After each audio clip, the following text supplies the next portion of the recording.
We all know workforce planning is important. However, for some of us, it's gotten a bit formulaic. Onboarding newbies, leadership preparedness for that middle group, knowledge transfer and retirement planning for your oldest workers. Check, check, check. There you go. Workforce planning for 2019, done. Not so fast. It's easy to fall into stereotypes when thinking about workforce planning, and you do so at your peril, not to mention create headaches for HR. When you're constructing your workforce planning and development strategy, go past the traditional and examine your organization across the generational continuum. Let's look at boomers first. The brain drain, the silver tsunami. First and foremost, ditch the labels.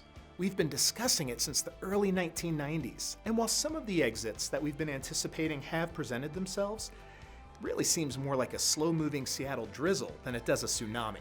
The truth is that 18.8%, or 9 million Americans 65 years and older, report working full-time, with no plans to leave anytime soon. As a result, while you certainly need to prepare for knowledge transfer, you should also be creating age-agnostic development opportunities.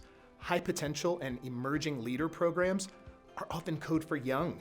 So besides ignoring the development capacity of a large portion of your workforce, they also have the potential to set you up for claims of age discrimination. What about Xers? The pain of Jan Brady's Marsha, Marsha, Marsha can be felt by most Xers when reflecting on their forgotten place in today's workforce. Still, one of the smallest generations in modern history, there aren't many of us to go around, and everyone seems to be talking about the boomers and millennials. As you examine your workforce planning needs, don't take this generation for granted. While typically not a high-maintenance demographic, creating growth and development opportunities that'll assist you in retaining them. What about millennials? Hasn't this group gotten enough attention already? Kidding. Well, kinda. While cautioned about earlier, this generation is eager to grow their untapped potential through development programs and challenge opportunities. The goal is to help hone their skills as organizational stewards. Finally, those, whoever they are. There are lots of names floating around: Gen Z, Founders, iGen, the list goes on and on. While still in definition, there are some facts we know about this generation essential to your workforce planning endeavors.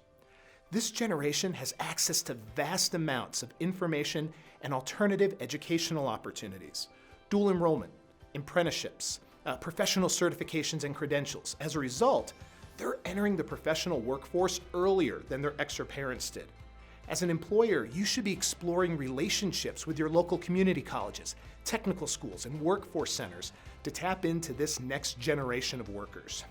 Finally, don't fall into the trap of assuming things like technology and telecommuting, flexible schedules, child and family care are topics that are age-specific.